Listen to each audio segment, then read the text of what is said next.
弟兄姊妹平安，今天是2022年的6月22号。今天的经文是诗篇59篇，列王记下卷第9章30节到37节，路加福音第9章37节到43节。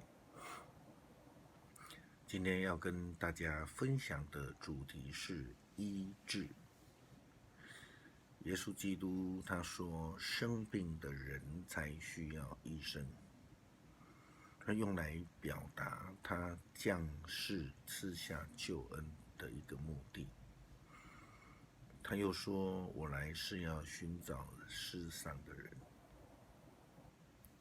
上帝的救恩是要赐给所有愿意领受的人的，如同昨天我们谈到了包括以色列人，还有所有的外邦人，所有的人，包括约拿他所搭的船上所有的外邦船员，甚至我们说从船长到所有的船员，他们反而比约拿更愿意领受上帝的旨意与救恩。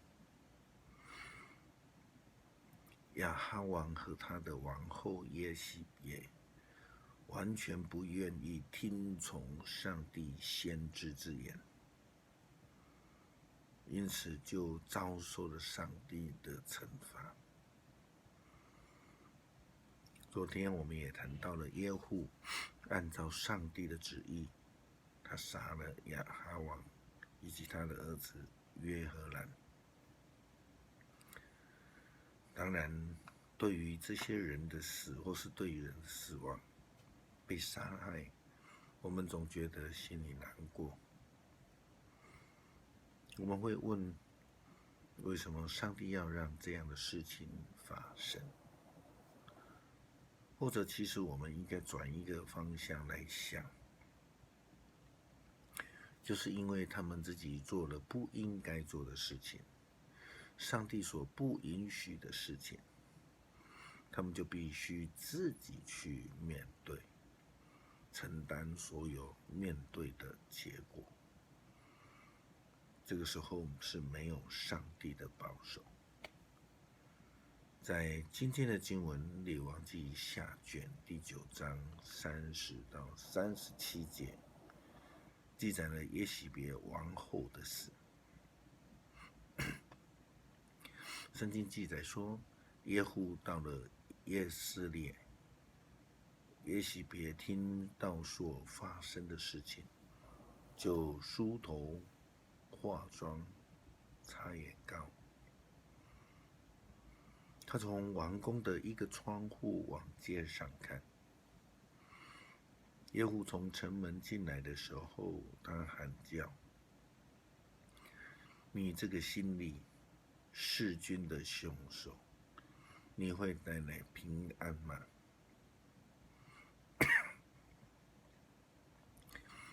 耶户往上一看，就说：“谁拥护我，谁？”有2、3个宫廷官员从窗口看着他，耶户就对他们说：“把他扔下来。”他们就把耶洗别扔了下去，他的血溅在墙上和马匹身上。耶户赶马车滚过了他的尸体，进入王宫，又吃又喝，然后说把那该受咒诅的女人拿去埋了。她到底是王的女儿。可是当那一些去埋葬她的人，却只找到她的骨头、手脚和骨头。他们回去报告耶户的时候，他说：“这就是上主借着仆人以利亚所说的要发生的事情。”他说：“狗要在耶布斯城吃耶洗别的尸体，剩下的残骸要像田里的粪便，没有人能辨别出来。”虽然面对人的死亡，我们有很多的疑窦，我们可能也无法接受，但是当我们执意孤行的时候，要记得这个时候就必须要为自己负责任，自己去面对，自己去承担所有的后果。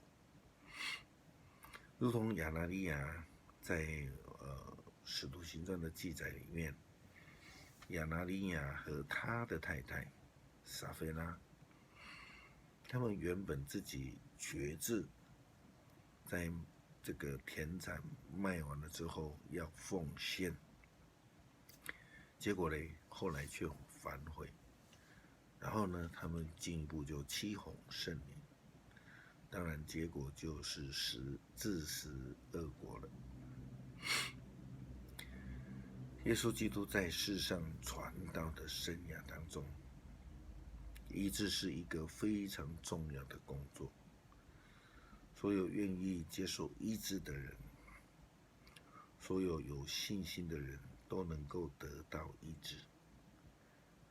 路加福音第9章37到43节提到了一个被鬼附身的儿童。这个场景是耶稣基督从变貌山上面下来的时候，一位被鬼附的儿童的父亲来找耶稣基督说，圣经这样记载，第二天他们从山上下来的时候，有一大群人来迎接耶稣。人群当中忽然有人呼喊道说，老师，求你救救我的儿子，他是我的独子，邪灵常常袭击他，使他突然大喊大叫，又使他抽搐，口吐白沫，邪灵不停地伤害他，不肯罢休。我求你的门徒们赶走邪灵，但是他们做不到。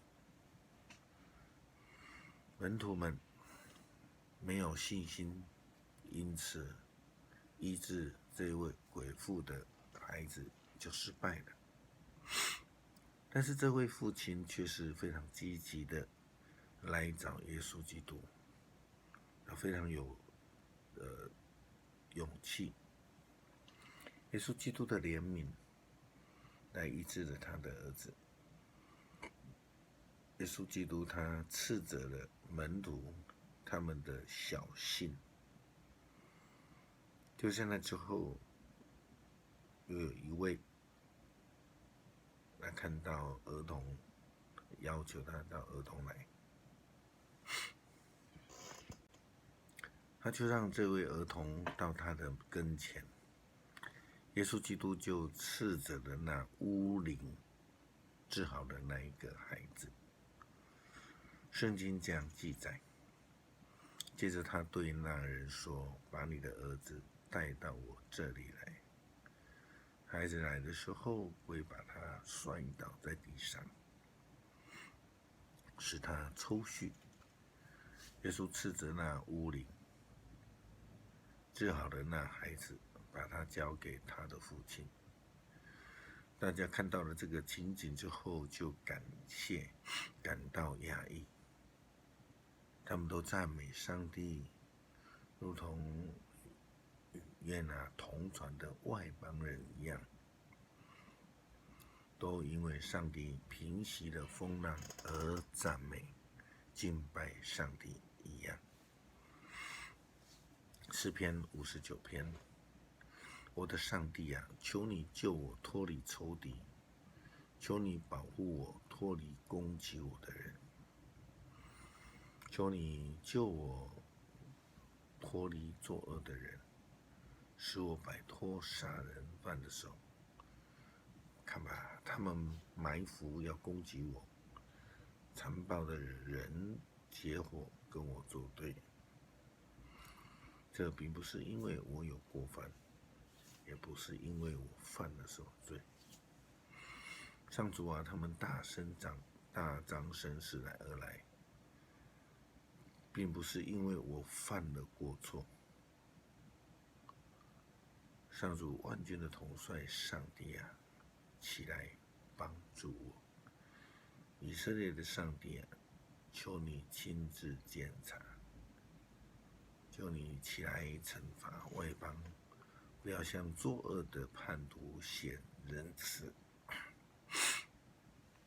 16节，但我要歌颂你的力量，每天早晨我要高唱你永恒的爱。你一向是我的避难所，你是我患难中的庇护，我的保护者啊，我要颂赞你。上帝是我的避难所，是爱我的上帝。感谢上帝赐下救恩，恳求基督帮助我们能够坚定的信心，学习依靠，积极追求，领受救恩。祷告感谢奉主耶稣基督的圣名，求阿们。